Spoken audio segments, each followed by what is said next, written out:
दिनकु दिन उग्र रूप नेउछि बस कर्मचारी आंदोलन। बस चलाचल समय को नहीं कटक बस मालिक एवं पुरी बस मालिक संघ मध्य मतभेद सृष्टि होइथिला। यार प्रतिवाद रे पुरी रो कटक जाइथिबा 12टी यात्रीवाही बस को कटक बस स्टैंड रे अटक रखा जाइथिबा बेले कटक मालिकंक 2टी बस को पुरी बस स्टैंड रे अटक रखा जाइथिला। फल गत 28 तारिख पुरी कटक मध्य बस चलाचल बंद रही, किंतु एहार स्थायी समाधान पूर्व कटक बस मालिकंकर 2टी बस पुरी कटक चलाचल करुथिबारु एहाकु विरोध करिसंती नीलगिरी मोटर कर्मचारी संघ।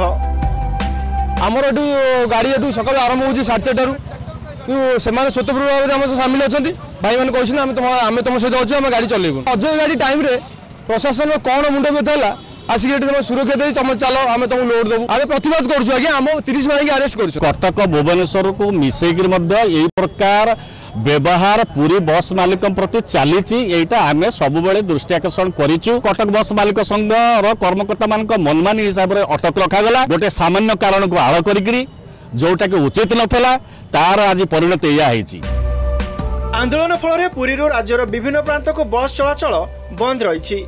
यात्री मौलिक सुविधा को दृष्टि रखी कटक व्यतीत अन्य स्थान को बस चलाचल करने पुरी बस मालिक संघ पक्षर अनुरोध करा जायछि।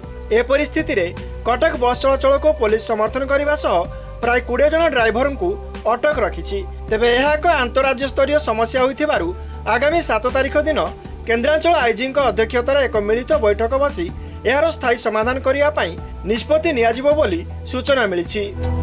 कटक जो इनसीडेंट है कहते से कर्मचारी संघ को एमाने गोटे लिखिकी देते कर्मचारी संघ से डिस्ट्रिक्ट जिलापाल एसपी को लिखिकी देता तुरंत से लेखा उपरे आम गोटे मीटिंग डाकिलु पूरी बस ओनर्स एसोसिएशन कर्मचारी संघ संपादक एवं अन्य staff RTO MBI OMBD staff traffic समस्त को डाकी गोटे मीटिंग करथिलु।